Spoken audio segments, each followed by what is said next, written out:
အားလုံးပဲမင်္ဂလာပါကျွန်တော်ရဲ့ This is United Channel လေးကနေကြိုဆိုပါရခင်ဗျာကျွန်တော်သတင်းမတင်ဆက်ခင်မှာစကားအနည်းငယ်လောက်ပြောခွင့်ပြုပါခင်ဗျာကျွန်တော်ဒီ channel လေးဟာ United ကိုအားပေးတဲ့အကိုတွေအတွက်ဆွေးနွေးဖို့ United ကိုအကြောင်းတွေကိုတီးဖို့လုပ်ပေးထားတာဖြစ်တယ် United အကြောင်းတီးတက်မဲ့တင်ဆက်ပေးမှာဖြစ်တယ်ဒီ channel လေးอ่ะဆိုရင်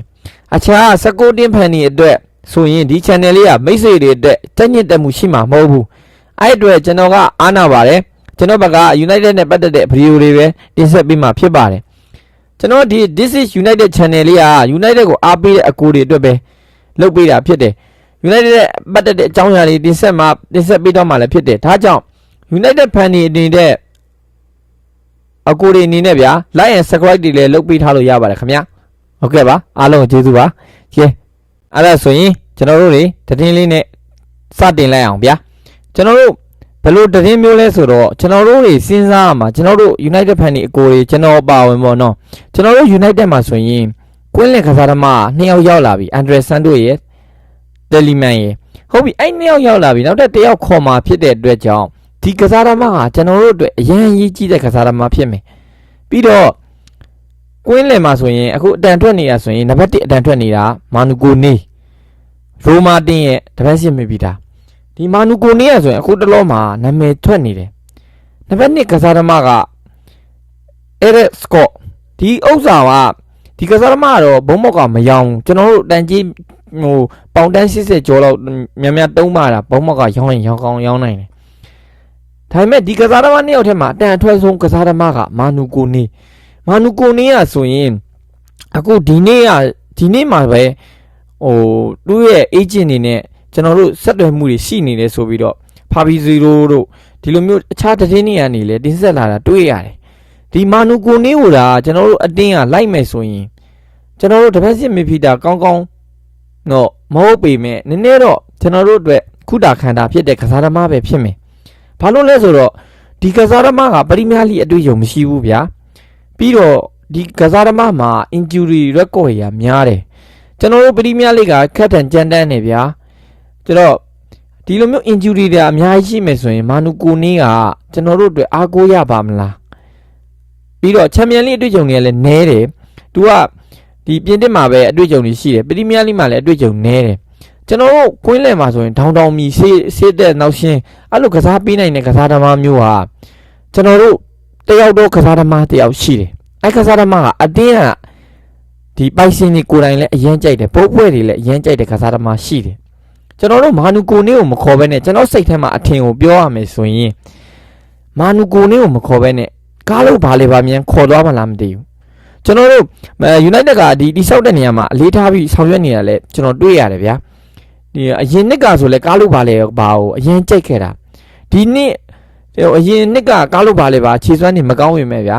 तू ကအတင်းနဲ့အရင်ကိတ်ညီတဲ့ကစားသမားလို့ကျွန်တော်ထင်တယ်ရွေးချက်စရာတွေအများကြီးရှိတယ်လေ၄ယောက်ရှိတယ်ဗျာဟိုကနံပါတ်1နာနူကိုနေရှိတယ်ဗျာနံပါတ်2အဲလက်စကောရှိတယ်ဗျာနံပါတ်3ကားလို့ပါလေဗျာနံပါတ်4ဝါတန်ရှိတယ်ဝါတန်ကတော့တည်မထွက်တဲ့ကစားသမား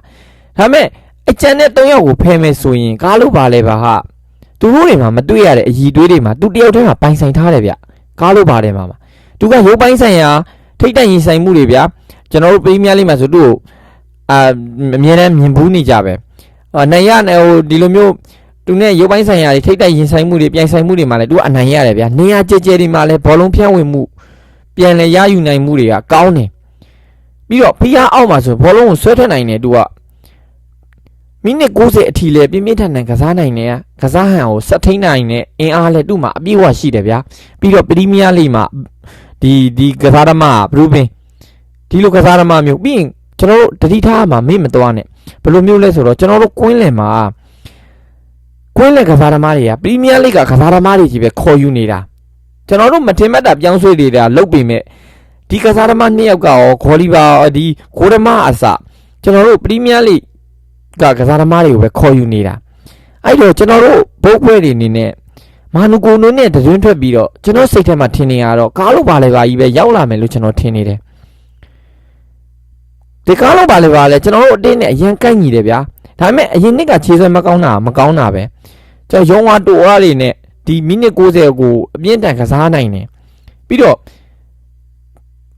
ဒီကစားသမားဆိုရင်ကားလို့ပါလေရပါဆိုရင်အန်ဒရဆန်တို့ယူရီတယ်လီမန်တို့နဲ့တွဲပေးလိုက်မယ်ဆိုရင်ကွင်းလေကလုံးဝတဘာဝကြကြနဲ့အထိပ္ပယ်ရှိလာလိမ့်မယ်လို့ကျွန်တော်ထင်တယ်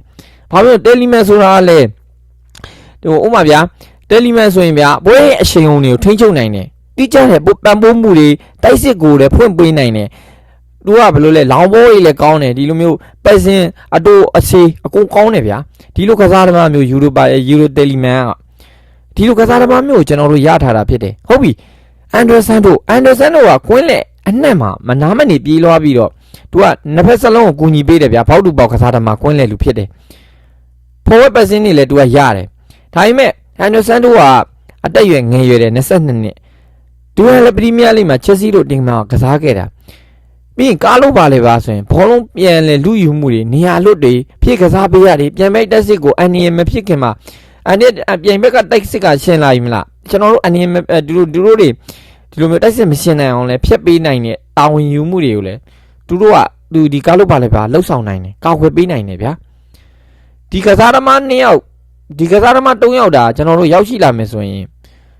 ကျွန်တော်တို့အတွက်မဆိုးဘူးဗျကျွန်တော်တို့အတွက်မဆိုးဘူးဆိုတာပရီးမီးယားလိပရူပင်းနေလည်းဖြစ်တယ်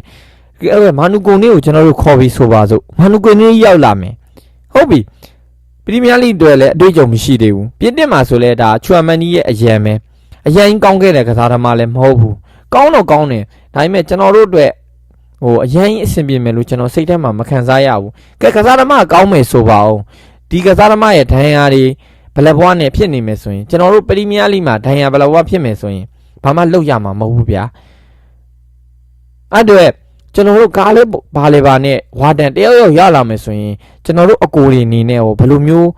မှတ်ချက်တွေပေးခြင်းလဲကျွန်တော်ကိုလည်းမှတ်ချက်ပေးခဲ့ပါအောင်ဘယ်လိုမျိုး